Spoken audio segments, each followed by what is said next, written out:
भगवान को सबसे ज्यादा सुख कहां मिलता है?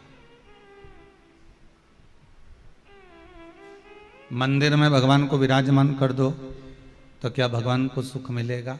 कभी भगवान से पूछा आप लोगों ने? जितने श्रोता भाई बहन शिव महापुराण की कथा को सुन रहे हैं, कभी एक आध बार भगवान से जाकर जरूर पूछना कि आपको मंदिर में सुख मिलता है?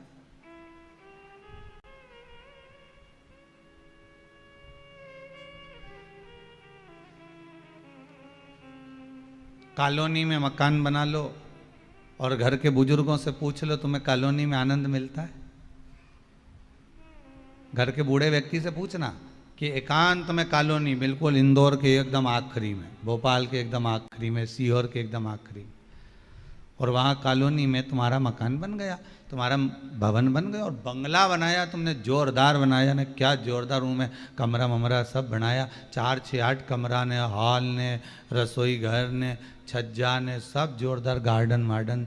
अब जमीन ज़्यादा थी तो अच्छा बना लिया, प्लाट बड़ा था तो बढ़ा लिया। पर कभी घर के बुजुर्गों से पूछो, कभी बूढ़ों, जो घर के बूढ़े हो ना बुजुर्ग, उनसे पूछना क्या ये अपन छावनी में रहते हैं, अपन मोहल्ले में रहते हैं, अपन जिस जगह पर रहते हैं, बाजार में रहते हैं, इसको छोड़कर अपन सबको कॉलोनी में चल कर रहना है तो सबसे ज़्यादा बच्चों को तो खुशी हो जाएगी, बहू और बेटे को भी खुशी हो जाएगी, पर घर का जो बुजुर्ग होगा ना उसको प्रसन्नता नहीं होगी। क्यों? क्योंकि उसको घर बड़ा नहीं चाहिए, उसको बंगला बड़ा नहीं चाहिए, उसको तो ये जो आस पड़ोस में रहते हैं, नातेदार, रिश्तेदार, कुटुंब, कबीला, मेरा अपने लोग जो रहते हैं, इनका मन बड़ा चाहिए।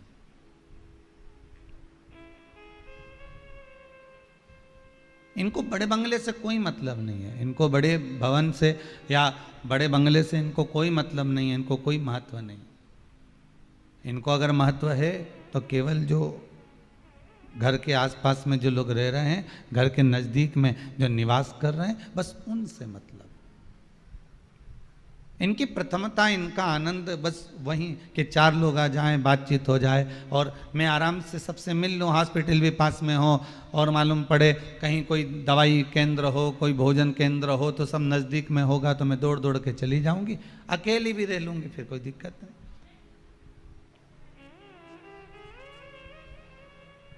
कोई भगवान से पूछे एक बार जाकर, आप सबसे भी निवेदन है कभी एक बार भगवान से जाकर बात करना हो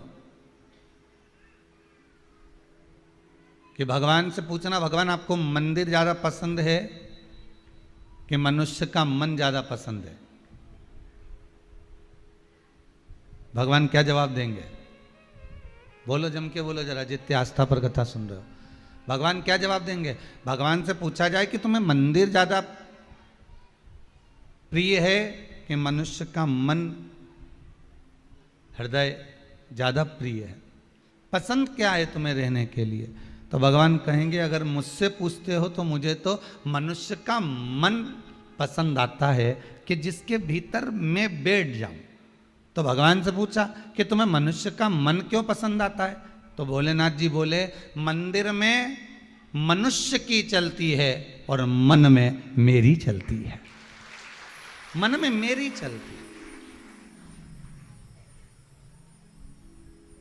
मंदिर में आप जैसा कहोगे ना, जरा ये दीवार पे एक फोटो टांग देना, जरा इधर से पोछा लगाते हुआ ना, इधर पानी रख देना, इधर से बाल्टी रख देना, पंडित जी सुन रहे हो जी, यहाँ से उठाकर उधर रख देना, और वो काम वाला आए तो उसको कहना कि इधर से झाड़ू लगाते उधर चले जाए। वहां मनुष्य की चल रही है, वहां ट्रस्टियों की चल रही है,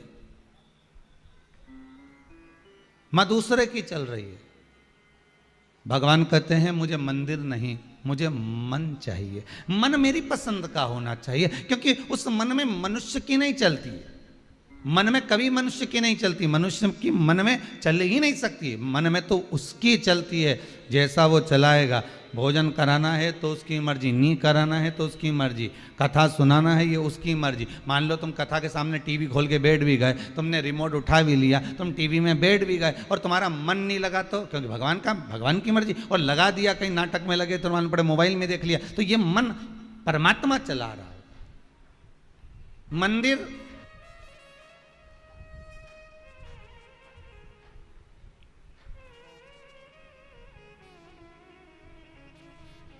बस भगवान से यही कहना हमें कि प्रभु अगर आपको मंदिर प्रिय नहीं तो हमारा मन प्रिय हो। आप मेरे हृदय में सदा सदा विराजमान रहो। और जैसा आपको लगे, हम तो बार बार कथा में कहते हैं कि आपकी प्रियता मत बताइए। आप रोज प्रातः में उठकर भगवान भोलेनाथ को, आज रोज प्रातः में उठकर भगवान राम को, कृष्ण को, शंकर को, भवानी को, जगदम्बा को, दुर्गा को, आप सवेरे से उठकर भगवान से ये प्रार्थना करा करो कि मुझे प्रिय है वो मत देना, आपको प्रिय हो वो करना।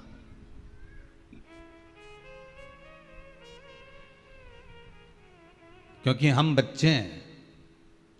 अगर बच्चों, और एक बच्चे को आप ले गए टॉफी की दुकान पर, एक बच्चे को ले गए किराने की दुकान पर, और दुकान वाले ने कहा आज मैं बड़ा प्रसन्न हूं, मैं बड़ा प्रसन्न, आज ये बर्नियां रखी हैं टॉफी की, तुम्हारे साथ में जो छोटा बच्चा आया उससे निवेदन है कि इसमें से टॉफी निकाले। छोटा बच्चा कितनी टॉफी निकालेगा?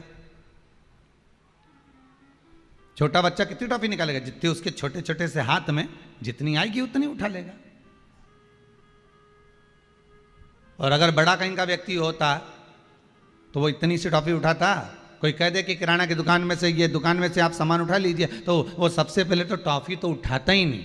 अगर उठाता तो उसमें से काजू, बादाम, अखरोट, इलायची ने, लौंग ने, सारा केसर ने, इत्र ने, सब काम की सामान उठा के अपना अपना जेब में रख लेता। एक बार एक राजा ने अपने नगर में सूचना कर दी कि जिसको मैं कल दरवाजा बड़ा खोलूंगा, मेन दरवाजा खोल दिया जाएगा, जो जिस चीज को छुएगा उसको वो चीज दे दी जाएगी।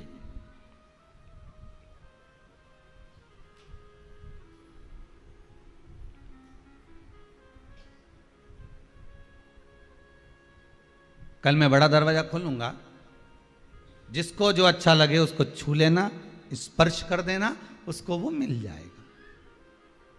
अब राजा ने दूसरे दिन दरवाजा खुलवाया, सब दौड़ दौड़ कर गए। किसी ने राजा का हाथी, किसी ने घोड़ा, किसी ने माला, किसी ने कंठी, किसी ने सोना, किसी ने चांदी, किसी ने हीरा, किसी ने बीठी, किसी ने अंगूठी, किसी ने कड़ला, किसी ने महल, किसी ने सिंहासन, जिसको जो पसंद आया सबको स्पर्श कर दिया। राजा ने सबको सब कुछ देने की तैयारी कर ली। एक 14 वर्ष की लड़की, 14 वर्ष की बच्ची राजा के पास जाकर खड़ी हो गई और राजा का हाथ पकड़ लिया उसने। राजा का हाथ पकड़ा तो राजा कहता है तुम मेरा हाथ पकड़ के यहाँ क्यों खड़ी हो बेटा? एक काम करो, इतना सारा सामान है, तुम भी कुछ छीलो, तुम भी कुछ स्पर्श कर लो, जिससे तुम स्पर्श करोगी तो तुम्हें वो वस्तु मिल जाएगी, तुम्हारा बुढ़ापा आराम से निकल जाएगा, तुम्हारी जिंदगी आराम से निकल जाएगी, तुम वस्तु को छुओ। तुम मुझे स्पर्श क्यों करी हो? तुम मेरा हाथ क्यों पकड़ी हो? तुम जाओ और वस्तु का स्पर्श करिए, जाओ और वस्तु को छुओ। वो 14 साल की बच्ची ने राजा से कहा महाराज, अगर हाथी को छूंगी या सोने की माला को पकड़ूंगी या हाथ के कड़े को पकड़ूंगी या पाँव की पायल को पकड़ूंगी या हीरे के मुकुट को पकड़ूंगी तो ये हीरे का मुकुट तो 2, 4, 8 साल में, 10 साल में, 20 साल में, 25 साल में, 15 साल में बेच बेच कर खा जाऊंगी। पर आपका हाथ इसलिए पकड़ रखा है, जब राजा ही मेरा हो जाएगा तो ये वस्तुएं तो खुद मेरी हो जाएगी। संसार का हर व्यक्ति वस्तु पकड़ने का प्रयास कर रहा है, संसार का हर व्यक्ति वस्तु छूने का प्रयास कर रहा है। हे भगवान, मुझे इतना बड़ा प्लाट है उसमें मकान बना दो, हे भगवान मुझे कहीं से मकान दिला दो, हे भगवान बहू को छोरा हो जाए, हे भगवान ऐसा हो जाए, हे भगवान वैसा। भगवान से हम जो मांग रहे हैं केवल हम वस्तुओं को छू रहे हैं, पर हमने भगवान से ये नहीं कहा। भगवान बोले बाबा बहुत दिन हो गए, तुम मेरा घर का रास्ता भूल गए हो, चलो आज कुबेर भंडारी, एक कुबेरेश्वर महादेव, बहुत दिनों से तुम यहाँ रह रहे हो, एक काम करो ना, अब हमारे घर चलिए, हमारे पास चलिए, चलो अपन अपने घर चलते हैं, थोड़ा दिन अब हमारे यहाँ पर निवास करना, चलो हमारे साथ। कभी हमने शंकर से कहा, कभी हमने राम से कहा कि बहुत दिन से अयोध्या में रह लिए। ओरछा की रानी, ओरछा में निवास करने वाली वो रानी भगवान राम के मंदिर पर अयोध्या में जाती है और अयोध्या में जाकर कहती है मुझे राम को लेकर जाना। अब राम को लेकर जाना है तो राम कहां मिलेंगे? कुछ नहीं खाया अयोध्या की उस ओरछा की रानी ने, भोजन तक नहीं किया। पानी नहीं पिया। अयोध्या के सरयू के घाट पर बैठी रही, भगवान से विनय करती रही कि मैं तुम्हें लेने के लिए आई हूँ ओरछा में। भगवान प्रकट हो गए। क्या चाहती हो रानी? रानी कहती है तुम्हें अयोध्या से छोड़कर ओरछा चलना है। ओरछा हम क्यों जाएं? हम यहाँ के राजा हैं। रानी कहती चिंता मत करो, वहां के भी राजा बना देंगे आपको, आप तो चलो। हम चलेंगे तो सही, पर हमारी मूर्ति को तुमने कहीं रख दिया तो वो उठेगी नहीं। ठीक है। रानी गोदी में लेकर भगवान राजा राम को लेकर चली, ओरछा में पहुंची। नगर में खूब आतिशबाजी हुई, खूब नगर में डोंडी बंधी, खूब उत्साह हुआ कि आज रानी भगवान राम को लेकर आ गई। आज अवध का राजा आज ओरछा का राजा बन रहा है।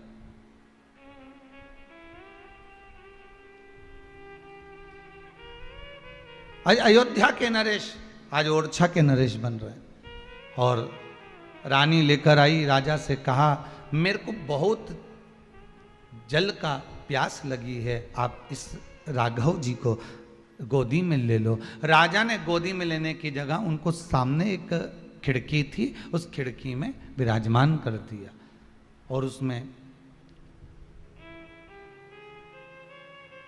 एक स्थान, एक आलय में विराजमान कर।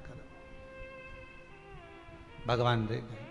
उठाया, उठे नहीं, चलाया, चले नहीं। बस रानी ने कह दिया यही अवध के नरेश सब यहीं रहेंगे, ये कहीं नहीं जा सकते। अयोध्या के राजा राम ओरछा के भी राजा राम बनकर विराजमान हो गए। निर्मल मन सो मोहि पावा।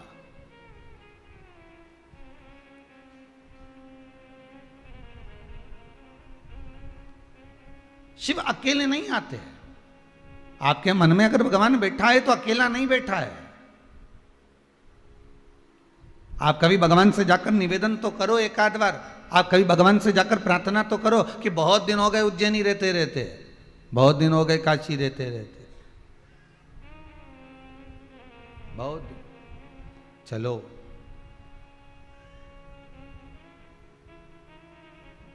उज्जैनी छोड़ो भोलाना,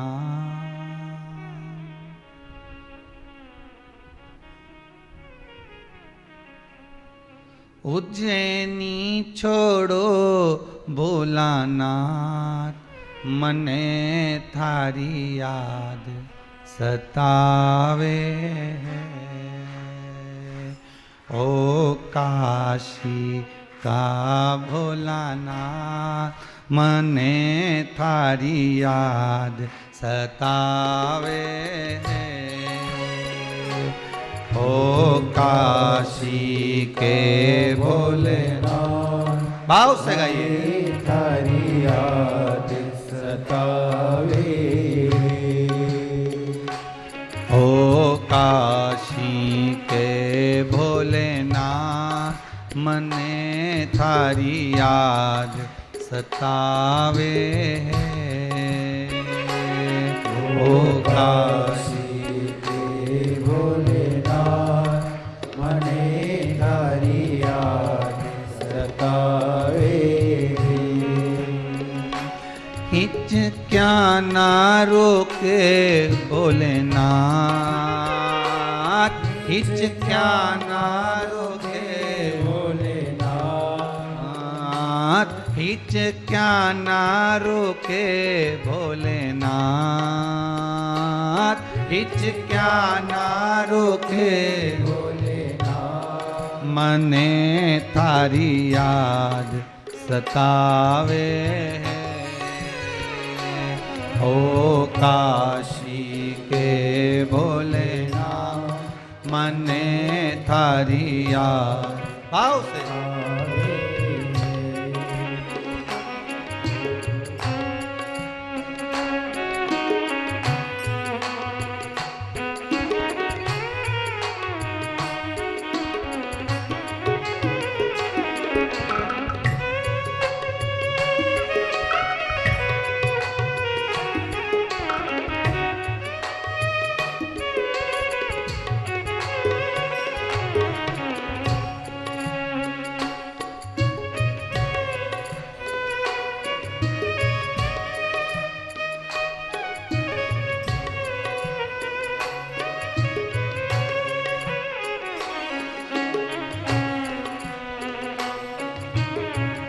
भाव से।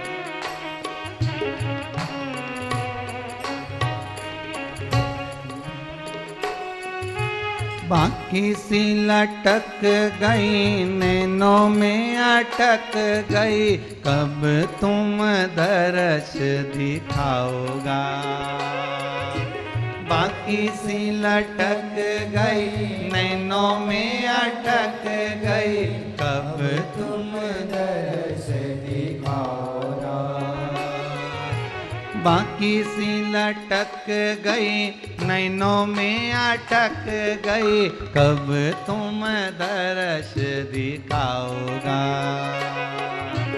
बाकी सी लटक गई नैनों में अटक गई, कब तुम दर्श दिखाओगा। हिच क्या ना रुके भोलेनाथ,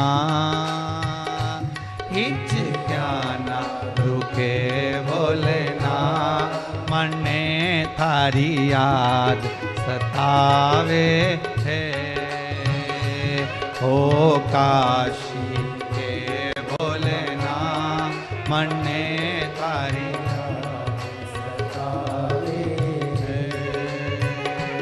उज्जैनी छोड़ो भोलानाथ, उज्जैनी छोड़ो भोलानाथ। तुम काशी छोड़ो भोलानाथ, तुम काशी छोड़ो भोलानाथ, मने थारी याद सतावे है।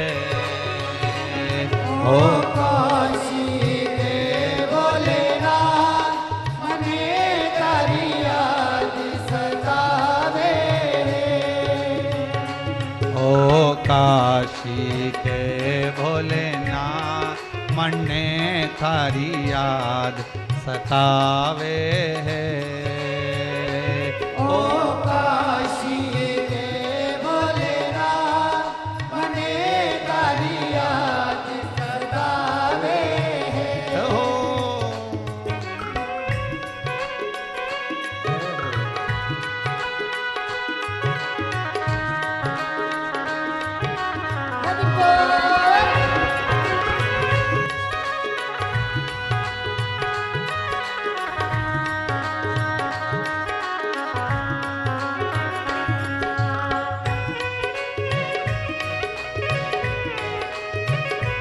बोले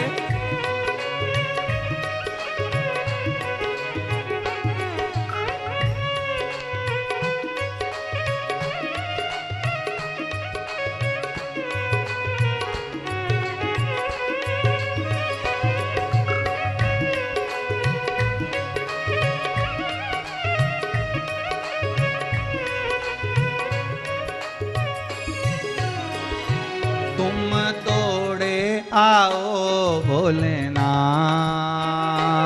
तुम तोड़े आओ भोलेनाथ, तुम तोड़े आओ भोलेनाथ,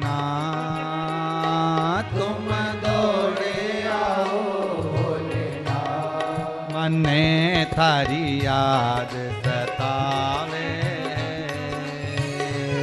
ओ काशी के भोलेनाथ, मने तारी याद सतावे। ओ काशी के भोलेनाथ, मने थारी याद सतावे। ओ काशी के भोलेनाथ, मने तारी याद सतावे। उज्जैनी छोड़ो भोलानाथ, उज्जैनी छोड़ो भोलानाथ।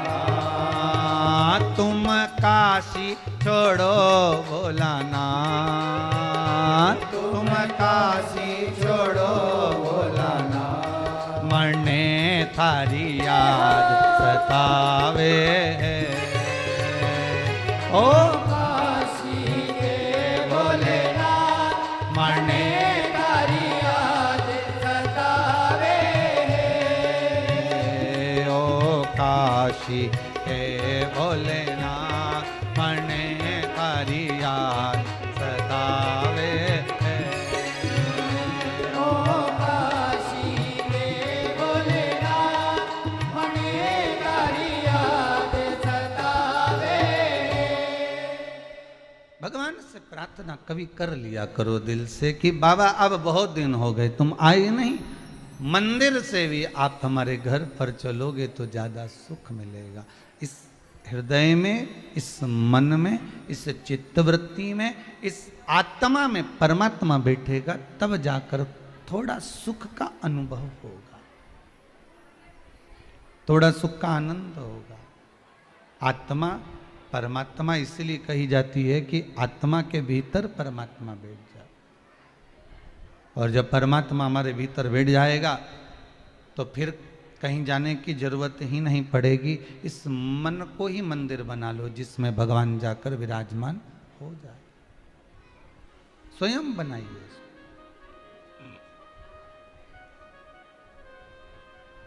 व्रत शिव महापुराण की कथा चल रही है, और व्रत शिव महापुराण की कथा का सबसे बड़ा महत्व अगर आप समझेंगे तो यही समझेंगे कि उपवास करा आपने, पर उस उपवास में, उस व्रत में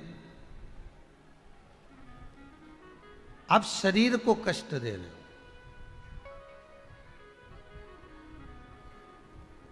इंद्रियां आपकी डोल रही है, वो भगवान में नहीं जा रही।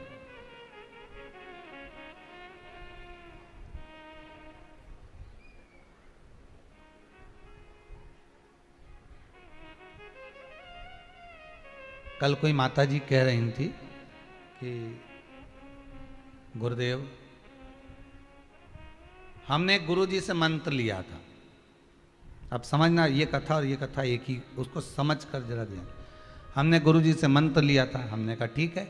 फिर अब गुरु जी ने इतना बड़ा मंत्र दिया, इतना बड़ा मंत्र दिया कि वो हमको याद करते भी नहीं हो रही है, तो क्या हम दूसरा गुरु जी से मंत्र ले लें क्या?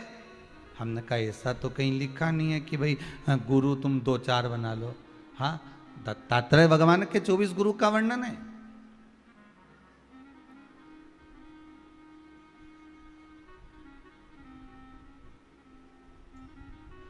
वो चलेगा, पर यहाँ दूसरा गुरु बनाओ ये हम नहीं कर सकते। नहीं, हमने तो एक महाराज जी से पूछा था, उन्होंने कह दिया था कि पीपल का पत्ता पे वो गुरु जी का नाम लिख लो, उसके पानी में छोड़ दो, गुरु मंत्र गुरु जी को उठा के पानी में छोड़ दो, गुरु जी गया। ऐसे कहने से तुम्हें किसने अकल दी है, बुद्धि, कि पीपल का पत्ता पे न गुरु जी का मंत्र लिख लो, ने नाम लिख लो, ने वो के पानी में बहता पानी में छोड़ दो, ने मंत्र गया, तो समझ लो बस दूसरा गुरु जी का मंत्र ले लो। हमने कहा इतना बड़ा मंत्र है, ठीक है, जो गुरु ने दिया गुरु जी के पास जाओ और उनसे निवेदन करो कि हमको छोटा मंत्र दे दो, गुरु जी छोटा दे दे। बहुत सहज भाषा में समझिएगा इस व्रत शिव महापुराण कथा को, कि व्रत बहुत बड़ा है, बहुत बड़ा व्रत है, तो उसको छोटा करने का भी तो तरीका शास्त्रों में कहा गया है। गुरु जी, हरतालिका तीज का व्रत इतना भारी होता है, करवा चौथ का व्रत इतना भारी होता है, तीज का व्रत इतना भारी होता है कि हम कुछ भी नहीं खाते, यहां तक कि मुख में जल भी आता है ना तो उसको भी हम निगल नहीं सकते।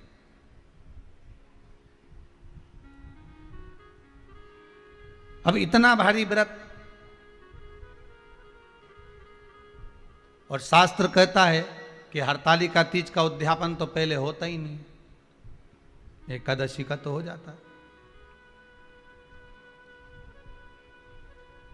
और यहां तो हरतालिका तीज का, अब एकादशी का तो आप 26 एकादशी जब आपकी पूरी हो जाए, 3 वर्ष बाद अधिक मास आ जाए, 26 पूरी एकादशी का व्रत कर लो, तुम 11 पे करो, तुम्हारी मर्जी पड़े, 26 एकादशी पर जब व्रत करोगे तो ये आपके ऊपर है, 26 पर करो।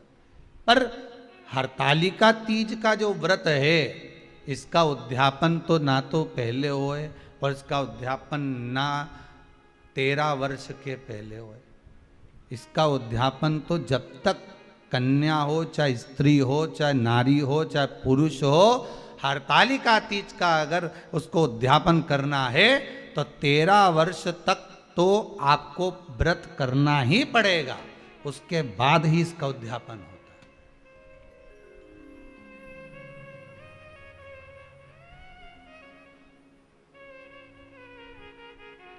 नहीं तो कहीं कहीं की माताएं तो बड़ी होशियार सोच के बैठी थी कि अब की साल उद्यापन कर, तो 13 वर्ष अगर आपके हो गए व्रत करते करते हरतालिका तीज का। हरतालिका तीज जानते हो ना?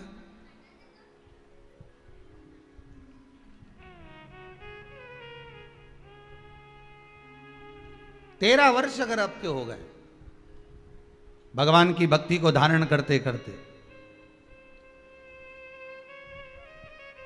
13 वर्ष अगर आपके हो गए हैं भगवत स्मरण करते करते,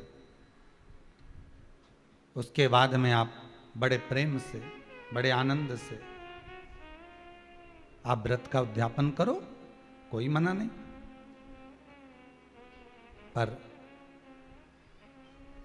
यदि आप उद्यापन कर रहे हो और आपका मन है कि मुझे उद्यापन करना ही है, तो 13 वर्ष तक जिस भाव से आप भगवान का व्रत कर रहे हो, साधना कर रहे हो, स्मरण कर रहे हो, उसी भाव से आप उसको करें।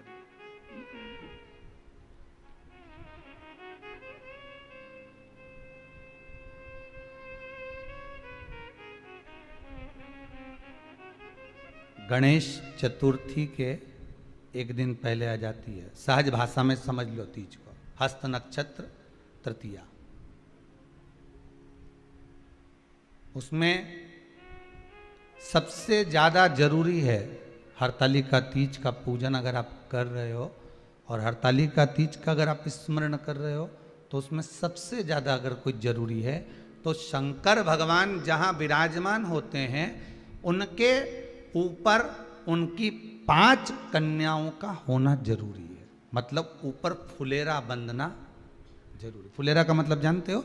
एक शंकर भगवान नीचे विराजमान है और ऊपर जो जलाधारी बनती है ना, तो जलाधारी की जगह पर शंकर भगवान की हरतालिका तीज के दिन जब नारियां पूजन करती हैं, माताएं पूजन करती हैं, कन्याएं पूजन करती हैं, तो उस पर जलाधारी की जगह फुलेरा बनता है। मतलब फूल की मालाएं उसमें लटका दी जाती है। अब कितनी माला लटकाना चाहिए? प्रयास करना चाहिए कम से कम 5 माला उसमें होना जरूरी है, और 5 से ज़्यादा भी लटकाओगे चलेगा, पर 5 से कम नहीं होना चाहिए फुलेरा। 5 कौन कौन है ये? जया, विषहरा, सामरीवारी, दौतली, देव।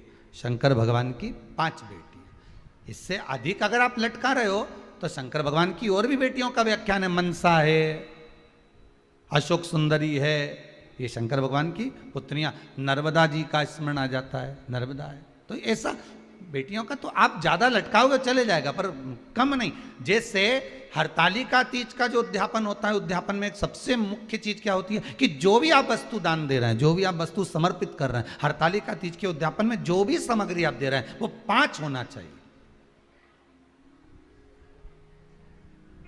जैसे फुलेरा का वर्णन किया कि फुलेरा 5 माला से ज्यादा होगा चलेगा, पर 5 से कम नहीं, अधिकता में।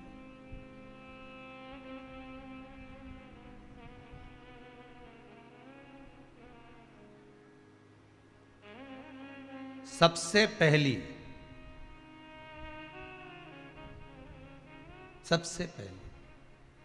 हरतालिका पूजन, भगवान शिव की आराधना किसने करी थी? माता पार्वती। और पार्वती ने किससे पूछी थी? पार्वती जी को किसने बताया था कि तुम ये पूजन करना, तुम ये स्मरण करना? हस्त नक्षत्र आए तब आप शंकर भगवान के शिवलिंग का निर्माण करना, पूजन करना, अर्चना करना, ये किसने बताया? किससे पूछा गया?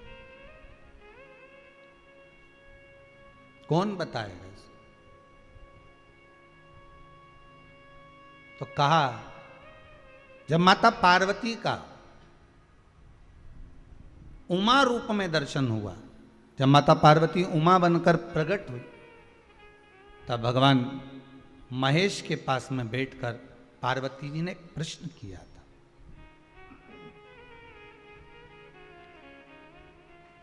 पार्वती जी भगवान शिव से एक प्रश्न कर रही, महेश भगवान से एक प्रश्न कर रहे, भोलेनाथ प्रभु शंभु शंकर हे दयालु करुणा सागर कृपा करने वाले त्रिकालदर्शी कैलाशी हे शिव करुणा करिए और मुझे आप इतना सा बता दीजिए कि मैं जितनी जन्म लूं, मैं इस मृत्यु लोक में जितनी बार आऊं, मैं इस भूमि पर जितनी बार जन्म लूं, अवतरण हो मेरा, जन्म हो मेरा, मैं जितनी बार प्रकट हूं इस पृथ्वी पर, आप मेरे पति बनकर मुझे मिले, उसके लिए मैं क्या कर सकती हूं? मैं क्या करूं?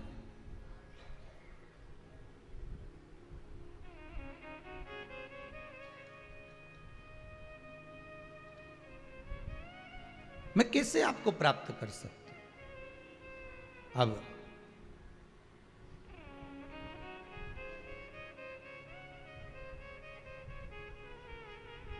जैसे सबसे पहली करवा चौथ की पूजन किसने करी थी?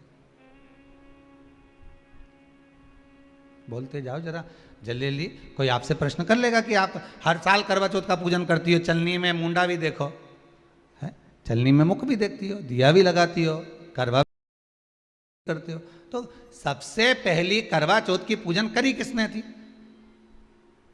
तो शास्त्र कहता है सबसे पहली करवा चौथ की पूजन माता द्रौपदी ने करी थी। किसने करवाई थी? तो कहा भगवान कृष्ण ने करवाई थी।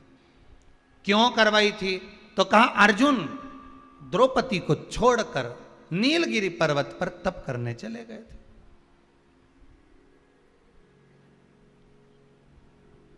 और नीलगिरी पर्वत पर जब अर्जुन तप करने के लिए गए, घोर तप अर्जुन ने करा। अब अर्जुन ने तप करा तो इसको द्रौपदी को कहीं से सूचना मिल गई कि दुर्योधन ने अपनी 2 अक्षौणी सेना अर्जुन को मारने के लिए भेजा। अब व्यक्ति अगर नेत्र बंद करके बैठा है, साधना में बैठा हुआ है, तप में बैठा हुआ है, अपनी भक्ति में बैठा हुआ है, और कोई आया पीछे से और उसने वार कर दिया तो किसको मालूम पड़ेगा? कौन जानेगा? अब अर्जुन अगर तप साधना में बैठे हुए हैं और द्रौपदी का पति अर्जुन अगर तप साधना में बैठा और पीछे से अगर दुर्योधन आक्रमण कर रहा है 2 अक्षौणी सेना के साथ, तो कौन जान सकता? तब भगवान कृष्ण दौड़ कर गए द्रौपदी के पास में। द्रौपदी द्रौपदी द्रौपदी ने ठाकुर जी के चरण पकड़ लिए, तुरंत हाथ जोड़कर बोली प्रभु क्या बात है, आप बताओ क्या हो गया? भगवान बोलने लगे द्रौपदी तुझे कुछ मालूम है? द्रौपदी बोली नहीं प्रभु, क्या हो गया बताइए आप मुझे, तुझे मालूम नहीं? दुर्योधन ने 2 अक्षौणी सेना अर्जुन को मारने के लिए नीलगिरी पर्वत पर भेजी। नीलगिरी पर्वत पर, हाँ, तो वहां तो अर्जुन तप करने गए हैं, साधना करने के लिए गए हैं। वहां तो अर्जुन भगवान की भक्ति को धारण करने के लिए गए। तो द्रौपदी ने कहा अर्जुन अगर भगवान की भक्ति को धारण करने के लिए गए हैं और दुर्योधन ने अगर सेना भेज भी दी है, तो क्या मेरे पति की रक्षा वो परमात्मा नहीं करेगा जिसका वो स्मरण कर रहा है, जिसका वो पूजन कर रहे हैं, जिसकी वो भक्ति को धारण कर रहा है? भगवान मन में सोचे वो गया तप कर रहा है, उसी चक्कर में तुम्हें तेरे पास आया, भगवान ही आया है ना दौड़ के, दूसरा कोई तो नहीं आया ना। मार्ग दिखाने वाला कौन होता है? परमात्मा। मार्ग बताने वाला कौन होता है? परमात्मा होता है। एक बार तुलसीदास जी एक पद लिख दिए, सिया राम मैं सब जग जानी, करो प्रणाम जोर जुग पानी।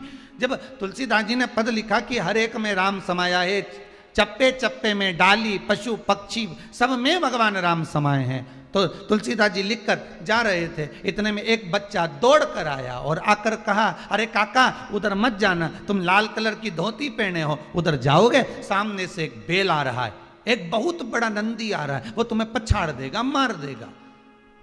इतने में तुलसीदास जी ने कहा तुझे मालूम नहीं बेटा, मैंने अभी चौपाई लिखी है सिया राम मैं सब जग जान, अभी मैंने चौपाई लिखी सब में राम है, तो बैल में भी तो राम होगा, नंदी में भी तो राम होगा, वो मुझे नहीं मारेगा। तुलसीदास जी आगे बढ़े, बैल ने सींग से उठाया, तुलसीदास को पटक दिया, और बाबा तुलसीदास जी को जैसे ही पटका तुलसीदास जी दौड़कर गए, सीधे पहुंचे गंगा के घाट पर, कलम उठाई, जो चौपाई लिखी थी उसको काटने लगे। इतने में हनुमान जी महाराज आकर खड़े हो गए, काट मत देना, रामायण की चौपाई एक मत काट देना, बिल्कुल मत काटना। तो तुलसीदास जी ने लिखा, बोला मैंने चौपाई लिखी थी, सिया राम मैं सब जग जानी, करो प्रणाम जोर जुग पानी, सब में मैंने राम देखा। तो फिर बेल ने मुझे क्यों मारा? हनुमान जी बोले, तुमने सब में राम देखा, बेल में भी राम देखा, नंदी में भी राम देखा, तो उस बच्चे में राम क्यों नहीं देखा जो तुम्हें बताने आया था कि उधर मत जाना? वो बोलने तो आया था ना तुम्हारे पास में कि उधर मत जाओ। भगवान अपना असली रूप रखकर कभी तुम्हारे सामने नहीं आता। अगर भगवान असली रूप रखकर आ जाए, चार हाथ लगाकर, सुदर्शन चक्र लेकर, त्रिशूल लेकर भगवान तुम्हारे पास में आ जाए और आकर तुरंत तुम्हारे सामने खड़ा हो जाए, तो तुम तो सोचोगे कहीं नाटक वाला आ गया, 10 रुपए निकाल के पर्स में से लाओगी और तुरंत दे दोगी, ए बाबा लो 10 रुपए लो, चलो यहाँ से बढ़ो। तो भगवान कभी ऐसा रूप रख कर, असली स्वरूप में तो भगवान आता ही नहीं है। भगवान तो आपका कोई अपना बनकर, कोई रिश्तेदार बनकर, जब तुम्हारा कोई काम अटका हुआ है और वो काम तुम्हारा तुरंत हो गया, किसी के माध्यम से हो गया, तो उसको धन्यवाद देना परमात्मा को कि तू रूप रखकर आ गया, तूने स्वरूप बदल लिया, आज कार्य को सफल कर दिया।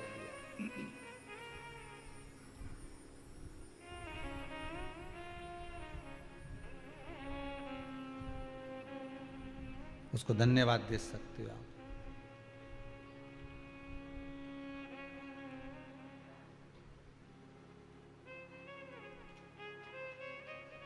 उस परमात्मा को साधुवाद दीजिए कि आपने रूप रखकर आप मेरे पास में पहुंचे हो आज। यह आप ही की कृपा, आप ही की दया। और कृपा की न होती जो आदत तुम्हारी,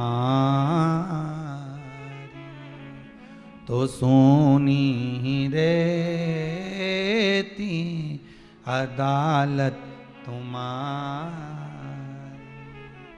गरीबों के दिल में जो जगह तुम न पाते, तो किस दिल में होती इबादत तुम्हारी। दया की न होती जो आदत तुम्हारी। किस रूप में आ जाए, कब तुम्हारे पास पहुंच जाए, वो कैसा रूप रख कर आ जाए, वो भरोसा नहीं। और आएगा, काम करके चला जाएगा।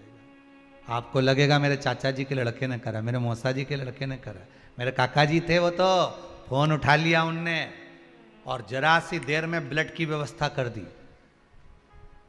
वो तो मेरी जीजी बहुत अच्छी है, बुरा वक्त में हमारे सामने आ जाए।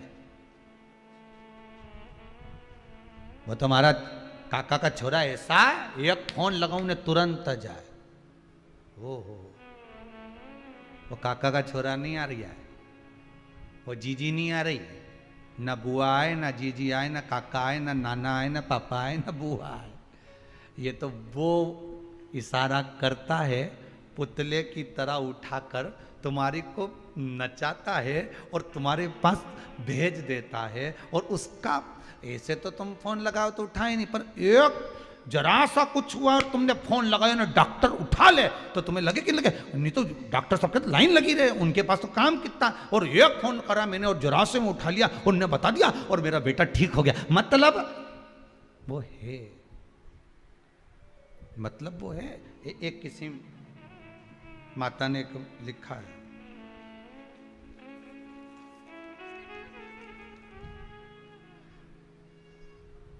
ये शायद दीप्ति जी अग्रवाल हैं, कोई इंदौर से बैठी हैं कहीं, उन्होंने लिखा है,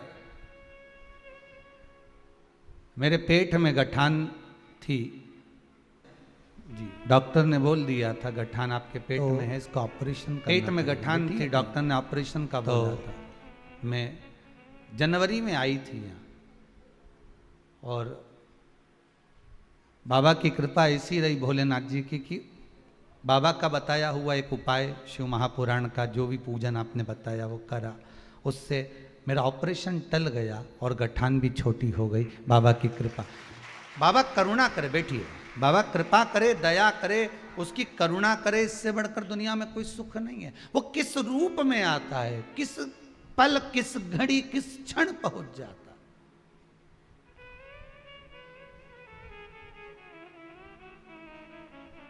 कल भी कथा में कहा था, आज फिर कहते हैं, ना तो यहाँ से कोई दवाई दी जाती है, ना कोई भभूति दी जाती है, ना कोई मौली, ना घंटा, ना कोई तिलक, ना कोई छापा। आप कहीं जाओगे तो वहाँ तिलक छापा भी लग जाएगा, न भभूति भी मिल जाएगी, न सब मिल जाएगा, न मौली भी मिल जाएगी, न बांधता फिरो नहीं, ये यहाँ कुछ नहीं। यहाँ तो बस भगवान का आप कथा सुन रहे हो, टीवी के माध्यम से कथा सुनो, आस्था चैनल के माध्यम से कथा सुनो, घर बैठ कर सुनो, बस इतना याद रखना, आहूं में असर होगा, मेरा बाबा बुला लेगा। तुम रूठे रहो भोले, हम तुम्हें मना लेंगे। आहूं में असर होगा, घर बैठे बुला लेंगे। तुम कहते हो भोले, हमें काशी प्यारी है। जितने आस्था पर कथा सुन रहे प्रेम से बोलो, तुम कहते हो भोले, हमें काशी प्यारी है। एक बार तो आ जाओ, काशी भी बना देंगे। एक बार तो आ जाओ, काशी भी बना देंगे। तुम रूठे रहो भोले, हम तुम्हें मना लेंगे। तुम रूठे रहो भोले, हम तुम्हें मना लेंगे। आहों में असर होगा, आहों में असर होगा, घर बैठे बुला लेंगे। आहों में असर होगा, घर बैठे बुला लेंगे।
भोले हमें गंगा प्यारी है। तुम कहते हो भोले हमें गंगा प्यारी है। एक बार तो आ जाओ, एक बार तो आ जाओ, एक बार तो आ जाओ, एक बार तो आ जाओ। गंगा भी बुला लेंगे एक बार तो। शंकर हे दयालु, हे करुणा सागर, हे त्रिकालदर्शी, तुम रूठे रहो भोले, हम तुम्हें मना लेंगे। तुम रूठे रहो भोले, हम तुम्हें मना लेंगे। आहों में असर होगा, घर बैठे बुला लेंगे। आहों में असर होगा, घर बैठे बुला लेंगे।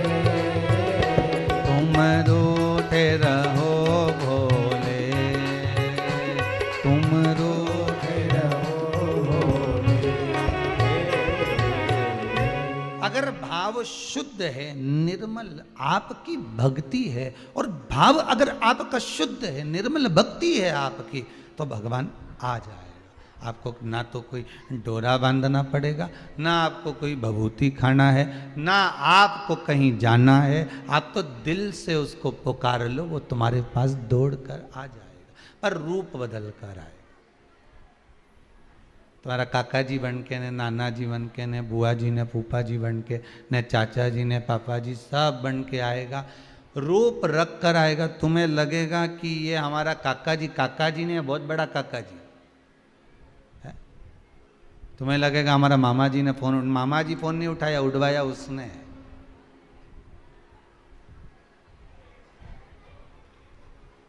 रूप रख कर आ गया, स्वरूप।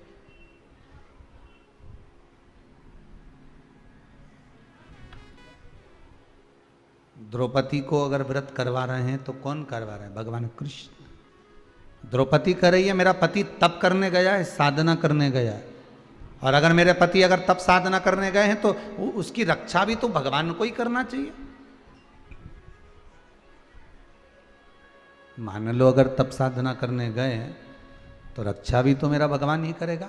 तो भगवान कृष्ण मन में सोचे, मैं ही तो खड़ा हूं, मैं स्वयं तो खड़ा हूं।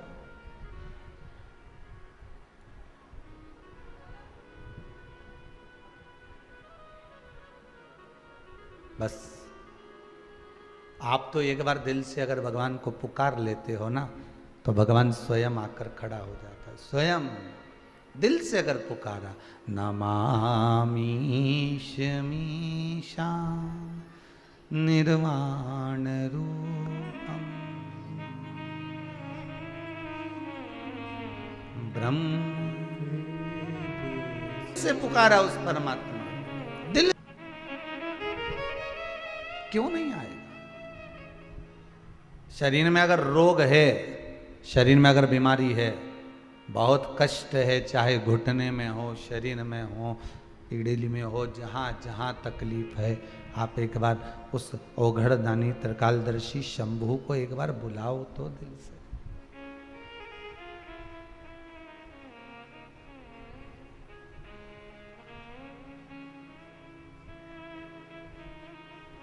उसको आप बोलो, मेरे राम को, मेरे कृष्ण को, मेरे शिव को एक बार दिल से पुकारो तो। हरतालिका तीज का पूजन करो और मन में सोचो कि बताओ इतना बड़ा व्रत 13 साल तक करना है, उसके बाद उद्यापन करना है। उद्यापन करने के बाद क्या कर सकते हैं? तो कि व्रत तो बड़ा है, पर उद्यापन करने के बाद एक काम कर सकते हो कि फिर आप कुछ थोड़ा बहुत जो भी चाय वगैरह है, दूध प्रसाद है, कोई फल फ्रूट है, नहीं बनता शरीर से, कर सकते हो, ले सकते हो।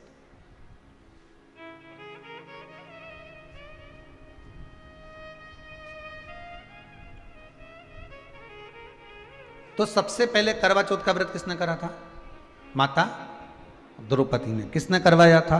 भगवान कृष्ण ने। द्रौपदी से कहा था कि तुम इस व्रत को करो, पात्र जल का भरो, सूर्य को अर्घ देकर पति की उम्र की वृद्धि के लिए ये कार्य करना। आज के जमाने में जब करवा चौथ का व्रत आता है तो हिंदू धर्म के ही कुछ लोग नए नए कमेंट्स लिख लिख कर भेजते जाते हैं। व्हाट्सएप पर नया नया कुछ भी लिख कर भेज देंगे कि आज कहीं लिख देंगे कि इसकी पूजन होए ने, कहीं उसकी पूजन होए, तो कहीं के ऐसा तो कहीं वैसा, लोग कमेंट्स करते हैं। हमारे ही लोग मैसेज बना लेते हैं, एक ग्रुप में भेज देते हैं, उस ग्रुप से उठाया दूसरे ग्रुप में चले गया, दूसरे ग्रुप से तीसरे ग्रुप में चल गया। ये हम अपने धर्म की हंसी उड़ा रहे हैं, दूसरे के धर्म की नहीं।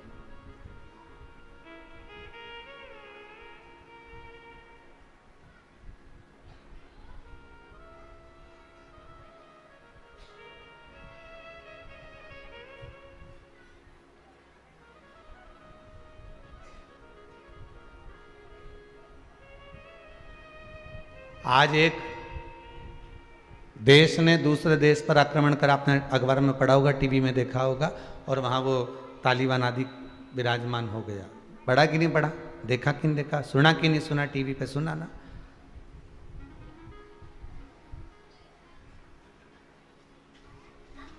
कारण क्या था कि जितने उस में निवास करने वाले थे उस देश में, उनका आपस में प्रबलता बल नहीं था। भारत की भूमि पर निवास है आपका, सभ्यता और संस्कृति की जननी है भारत माता। घर परिवार कुटुंब कबीला बाद में भी काम आ जाएगा, पर भारत माता के लिए जब हिंदुओं को जगाने की बारी आ जाए तो एक बार सारा हिंदू एक जगह पर जब स्थिर हो जाए, खड़ा हो जाए, तो किसी की सामर्थ्यता नहीं कि कोई झांक कर देख, कोई झांक कर देख ले। पर गलती हमारी है। अगर एक कोई हमारा ही भाई आगे बढ़ता है तब उसको टांग खींचकर पीछे लाने का प्रयास कर देते। धर्म को जब जोड़ने की बारी आती है तो हम उसको तोड़ने का प्रयास कर देते हैं, और हम सोचते हैं कि हम सबसे बड़े, हम सबसे प्रबल, हम ये नहीं नहीं नहीं, हम तोड़ रहे हैं, जोड़ नहीं।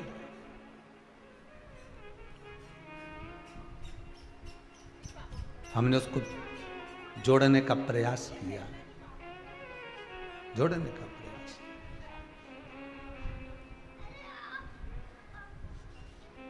धर्म की जय हो, अधर्म का नाश। प्राणियों में विश्व का, ये जितनी चीज तुमने यहां बोली, इतनी चीज किसी दूसरे देश ने आज तक बोली? जम के बोलो। किसी ने हॉलैंड में, अमेरिका में, कहीं जहाँ जहाँ लोग रहते हैं, जिस जिस देश में रहते हैं, कहीं आज तक श्रीलंका आदि में कोई बोला कि धर्म की, अधर्म का, प्राणियों में, विश्व का? केवल एक भारत की भूमि पर ही ये चार नारे लगते हैं, और इसलिए लगते हैं क्योंकि भारत माता की गोद में हम जन्मे हैं।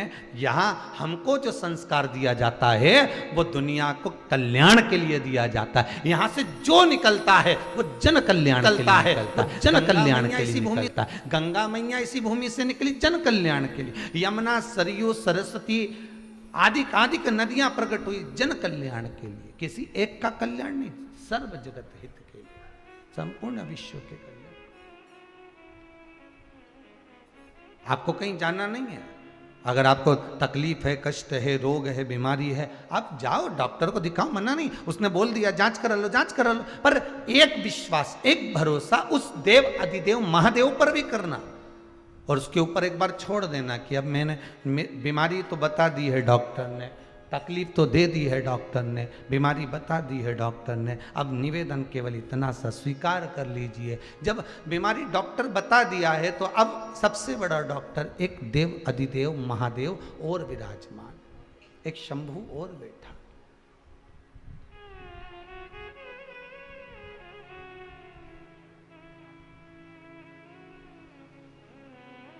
और माना भगवान से अपना दोष भी कहना कि माना हम दोषी हैं, कि माना के मैं पतित बहुत हूँ। माना हम पतित हैं, माना हम दोषी हैं, पर पतित पावन तेरो नाम। ओ शंभु त्रिपुरारी। बस तेरा नाम भी तो पतित पावन है। हम पतित हैं तो तू पतित पावन है।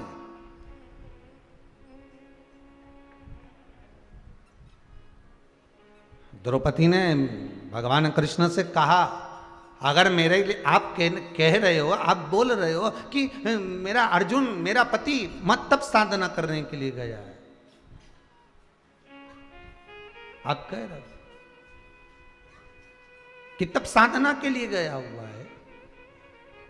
और दुर्योधन ने अगर सेना भेज दी है तो उसमें मैं एक बात तो कहूंगी कि जिसका तप कर रहे हो, जिसकी साधना कर रहे हो, वो बचाएगा कि नहीं बचाएगा? वो बचाएगा कि नहीं बचाएगा?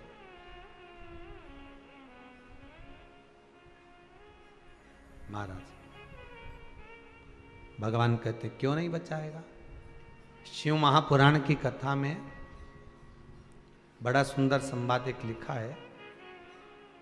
यदि व्यक्ति 24 घंटे भगवान का नाम नहीं ले, मात्र एक क्षण भगवान का यदि वो नाम ले लेता है, कितना क्षण?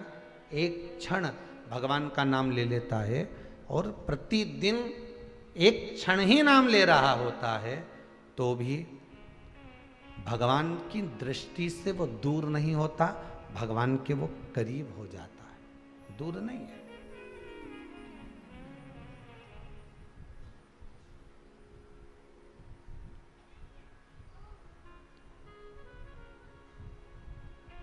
थोड़ा सा पानी लेकर जाइएगा और सरल भाषा में समझिए। थोड़ा सा जल लेकर जाइएगा। प्रतिदिन एक भूमि ऐसी देख लेना, ना वहां पर पौधा हो, वहां पर पौधा भी नहीं हो, ना वहां पर घास लग रही हो, ना वहां दूबा लग रही हो, एक जमीन ऐसी देख लो। इतना पानी रोज ले जाकर एक ही जगह पर रोज डालना, प्रतिदिन। ना वहां पर घास हो, ना वहां पौधा हो, ना वहां पर कुछ बीज हो, तुम रोज पानी डालना, अपने आप वहां पर कुछ ना कुछ तो अंकुरित हो ही जाएगा। और प्रैक्टिकल करने में क्या जाता है भाई? सियोर वाला महाराज बोला है तो प्रैक्टिकल तो करो कि एक जगह ऐसी ढूंढ लो जहां पर मिट्टी में कोई बीज भी नहीं है, कोई पौधा भी नहीं है, कोई दुर्बा भी नहीं, कोई घास भी नहीं। हम तो रोज थोड़ा सा पानी ले जाकर डालो, रोज पानी ले जाकर डालोगे तो वहां कुछ ना कुछ तो अंकुरित हो ही जाएगा, कुछ ना कुछ तो थोड़ा ना थोड़ा अंकुरित हो जाएगा, कुछ निकल ही जाएगा। कुछ एक छोटा सा पौधा निकलेगा जरूर, एक घास निकले, एक दुर्बा निकले, कुछ भी निकले, पर निकलेगा, वो निकलेगा जरूर, प्राप्त जरूर होगा। उसी तरह आप रोज रोज एक बार अगर परमात्मा को याद कर रहे हो, रोज रोज अगर भगवान को एक बार आप स्मरण कर रहे हो, तो ये पक्का है कि प्रेम का अंकुरित, प्रेम का कोई पौधा और भगवान की करुणा और आशीर्वाद का पौधा प्रकट जरूर हो जाएगा, ये पक्का है। आप उसका स्मरण तो करो।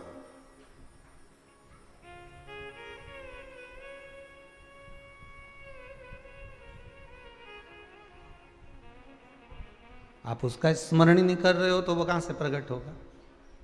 आप तो जादू के चक्कर में पड़े हो कि कहीं मेरे को ऊपर ऐसा हो जाए और तुरंत मेरा काम। नहीं नहीं नहीं, उसका नित्य प्रतिदिन भगवान का स्मरण कर कर देखिए, प्रतिदिन उस परमात्मा का नाम जाप कर कर देखिए, प्रतिदिन उस परमात्मा का स्मरण कर कर देखिए, तब वो प्रकट तो हो जाए। भाग प्रकट कैसे भी हो करो। द्रौपदी, तुम्हारा पति अगर वन में बैठा हुआ है तो तुम एक काम करो, पात्र में जल लेकर कुछ भाग तैयार कर कर ब्रह्म मुहूर्त से लेकर चंद्र प्रकट हो तब तक आप व्रत को धारण करो। करवा चौथ का व्रत द्रौपदी ने सबसे पहले करा।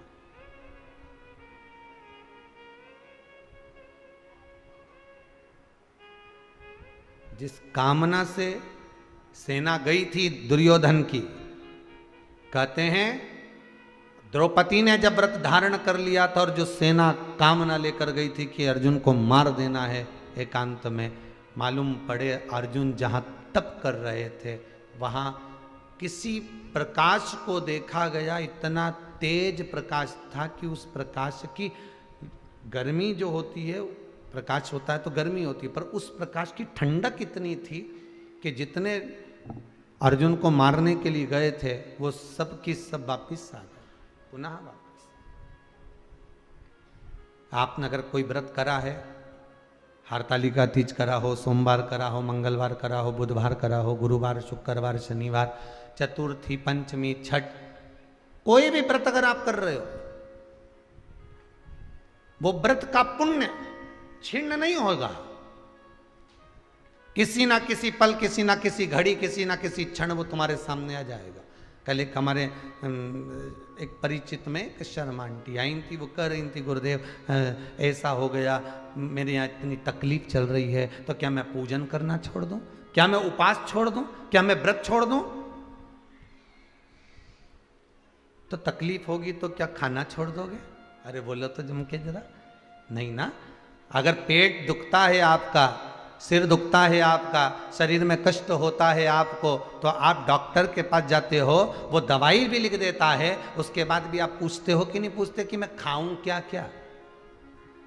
तो डॉक्टर को भी थोड़ी सी तो मुस्कुराहट आई जाती होगी, हंस भी देता होगा कि पेट दुख रहा है तो खाने की क्या जरूरत है, ये दवाई दी है या खा ले। पर नहीं, ये तो सब अलग प्रसंग है, ये तो सब अलग बात है। पर डॉक्टर से तुम पूछती मैं क्या क्या खाऊं, तो डॉक्टर बोला हल्का हल्का खाओ, एकदम लाइट लाइट।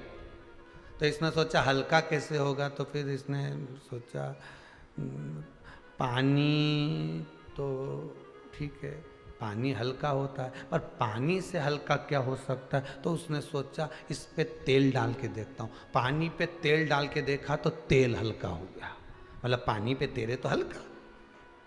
अब इसने सोचा तेल से हल्का क्या हो सकता है? रोटी बने तो भारी पड़े, पराठा बने तो भारी पड़े, तो इसने रोटी की लोई बना के उसको बेल के पूड़ी जैसा तेल में डाल दिया। अब पूड़ी तेल के ऊपर तेरे, तो पानी के ऊपर तेल तेले तो तेल हल्का, और तेल में पूड़ी तेरे तो पूड़ी हल्की। तो इसने सोचा इससे जोरदार हल्की चीज कुछ नहीं। तो अपनी पत्नी से कहा सुन, डॉक्टर साहब बोले हल्का खाना है।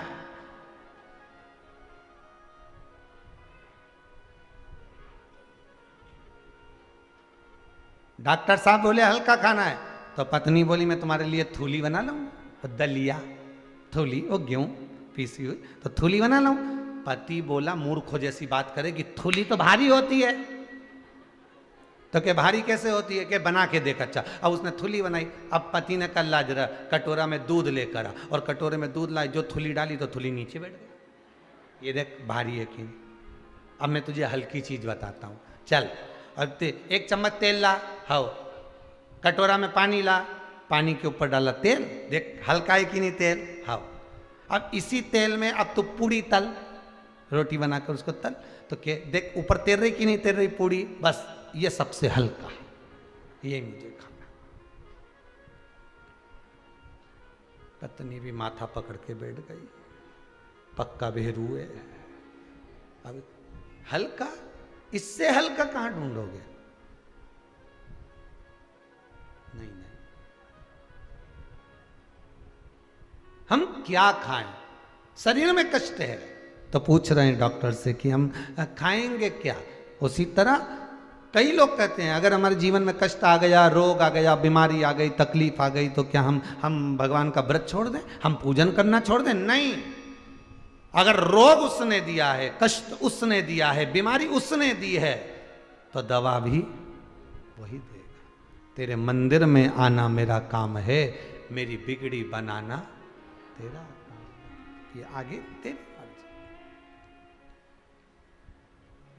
तेरी चौखट पे मैं तो आ ही गया, ओ मुझे दर्शन दिखाना तेरा काम है, मेरे दुख को मिटाना तेरा काम है, मेरी झोली भर जाना तेरा। ये तुम्हारे ऊपर है। उमा ने महेश भगवान के सामने प्रसंग छोड़ा। वो कोई ऐसा व्रत बता दीजिए, कोई ऐसा उपवास बता दीजिए, कोई ऐसा साधन बता दीजिए जिस साधन के बल पर आप मुझे बारंबार प्राप्त हो।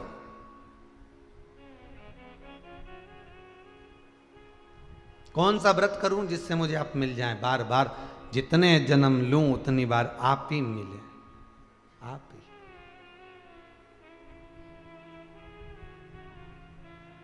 अब पत्नी की तो इच्छा रहती है कि जितने जन्म लूं आप ही मिले, पर कभी कभी पति से भी पूछा जाए कि जितने जन्म ले उतनी बार ये जगदम्बा मिले, पति से पूछा।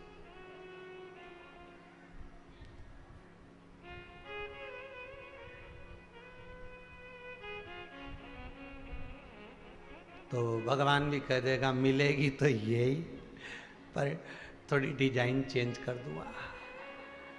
तो फिर पति भी बोला डिजाइन भले मत चेंज कर जे, पर इसका बुद्धि चेंज कर, और कहीं नहीं चाहिए, डिजाइन तो चलेगी यही है।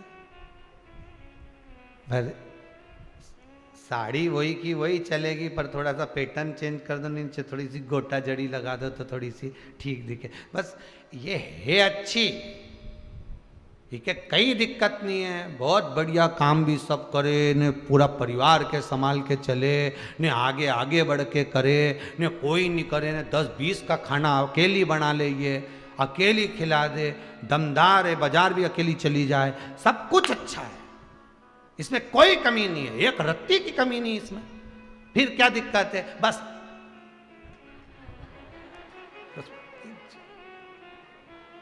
इनमें कई कमी नहीं है, बस वो एक वो जो आधा तोला की है नहीं, बस बेही गड़बड़ है, बाकी कई दिक्कत नहीं है।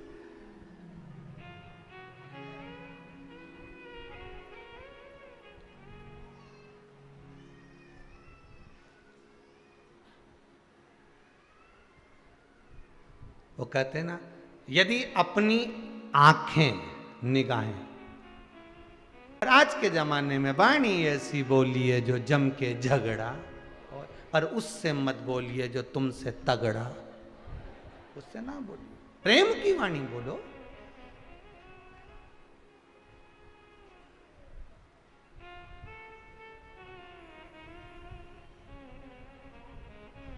करुणा और वात्सल्यता की वाणी बोलिए, स्नेह की वाणी बोलिए।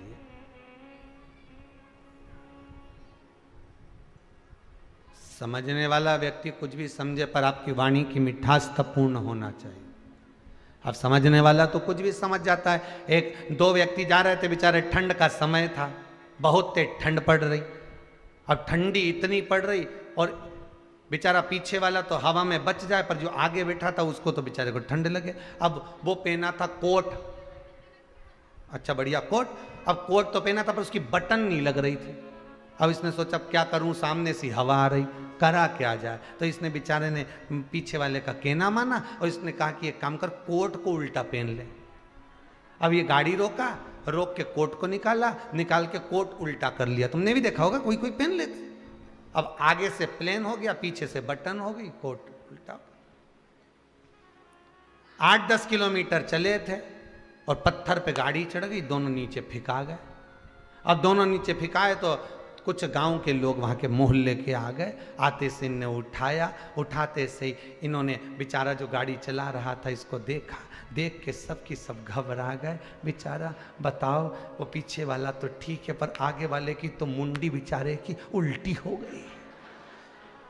अब सारे ने मिलकर एक विचार करा, अपन ने अपनी जिंदगी में कोई पुण्य नहीं करा, पर आज एक पुण्य करेंगे, इसकी मुंडी सीधी कर देंगे, इसका जो मुंह है वो सीधा करना है। तो चार ने तो नीचे से पकड़ा और एक ने जो मुंडी घुमाई, अभी तक तो जिंदा था, बापड़ा निपटी गया, ले अभी तक तो जिंदा था, चले गया। तो तुम बोलो, प्रेम की वाणी बोलो, समझने वाला जो समझे वो अपने पर, अब नहीं समझने वाला तो मुंडी घुमाई दे। जो समझ गया होगा वो जानता होगा कि कोट उल्टा हो गया, कोट विपरीत है।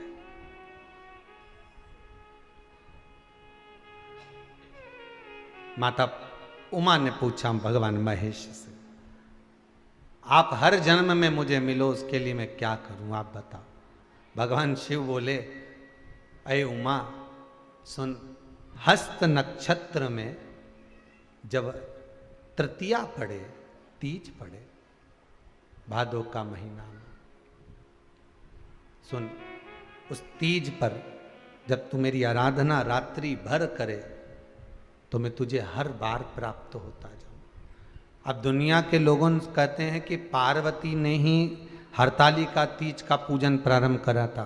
केवल पार्वती ने नहीं, इससे पहले पार्वती माता के जितने अवतार हुए, हर अवतार में, हर जन्म में माता पार्वती, कभी उमा, कभी कात्यायनी, कभी कुष्मांडा, कभी चंद्रघंटा, कभी स्कंदा, कभी सती, जितने अवतार माता पार्वती के हुए, हर अवतार में माता पार्वती जी ने शिव को पाने के लिए हरतालिका तीज का व्रत धारण किया है, हर अवतार में।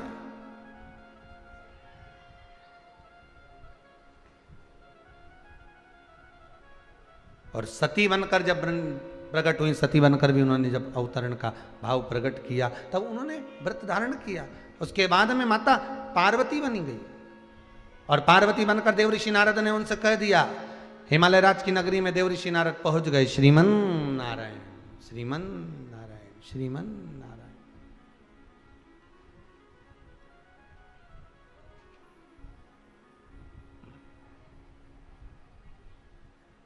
पहुंचे,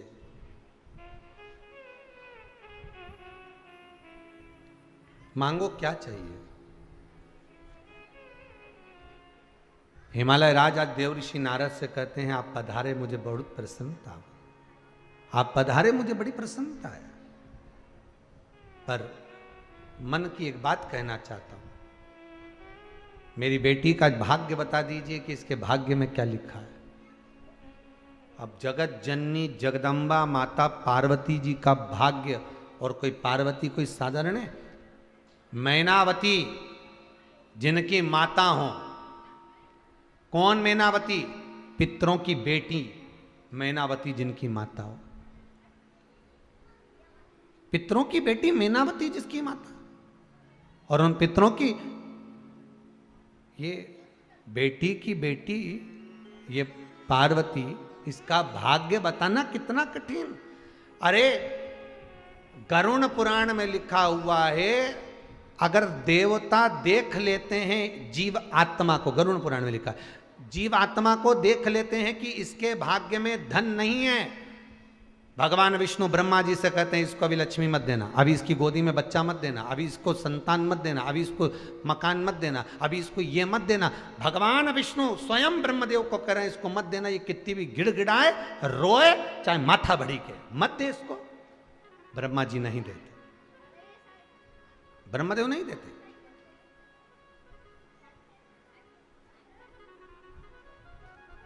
फिर वो रोती है, वो जीवात्मा फिर रोया, किसके आगे जाकर? अब भगवान ने नहीं सुनी, ब्रह्मदेव से कहा मत देना, अभी इसके भाग्य में भी ये सुख नहीं है, मत दो। फिर वो रोई भगवान शंकर के चरणों में जाकर, शिव के चरणों में जाकर रोई। तो भगवान शंकर ने कहा क्या हो गया ये तो बताओ, हुआ क्या है? इसके भाग्य में संतान का सुख नहीं, इसके भाग्य में भूमि का सुख नहीं, इसके भाग्य में ये व्यापार आदि का सुख नहीं, ये कितना भी करेगा फिर खड्डे में आ जाएगा, इसको सुख नहीं है। तो शंकर भगवान बोले अगर इसके भाग्य में सुख नहीं लिखा तो इसके भाग्य में नहीं लिखा तो क्या हुआ? इसके पूर्वज जो ऊपर बैठकर भगवान की कथा सुन रहे हैं पितृलोक में, कम से कम उन पितरों के भाग्य का हिस्सा तो दो। मनुष्य कथा सुनता है तो उसको कथा का पुण्य मिलता है कि नहीं मिलता? जम के बोलो जरा। अगर आपने दान करा तो दान का पुण्य मिला कि नहीं मिला? कथा श्रवण करी तो कथा का पुण्य मिला कि नहीं मिला? तुमने भजन करा तो भजन का पुण्य मिला कि नहीं मिला? तुमने सुंदरकांड का पाठ करा तो उसका पुण्य मिला कि नहीं मिला? कथा सुनने वाले को कथा का पुण्य मिलता है। तो ये तो मृत्यु लोक के लिए हो गया, पर पितृलोक में जो पितृ विराजमान है और घर का व्यक्ति जब नीचे बैठकर कथा सुनता है, जितनी देर वो कथा नीचे बैठकर सुनता है उतनी देर तक पितृलोक में इसके पूर्वज कथा को सुनते हैं। उनका पुण्य इकट्ठा करो, शंकर जी बोले, और इसके खाते में डाल दीजिए, पितरों के पुण्य का भाग तुम्हें प्राप्त करा दे।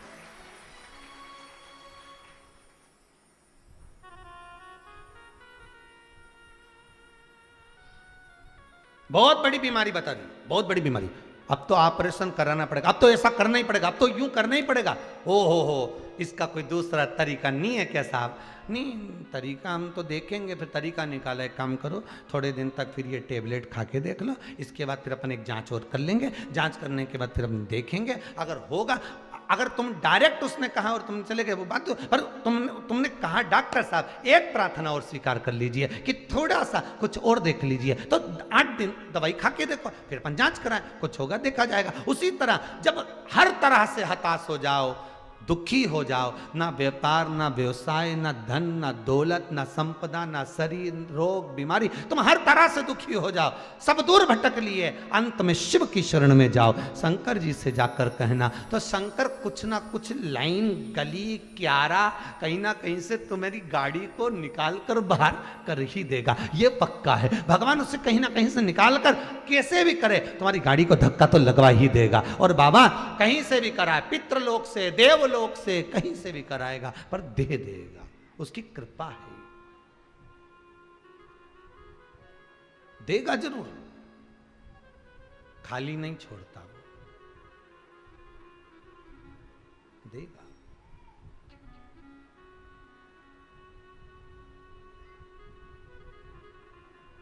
देने में कमी नहीं रखेगा। तू ही मेरा सेठ है, तू ही साहूकार है, अब ब्याज पे ब्याज मत जोड़ना, भोले जी मेरी लागी लगन मत तोड़। अब माना हम पापी, हम कपटी, हम छली, अपनी अपनी बुराई गिना दिया करो साहब, रखना नहीं है।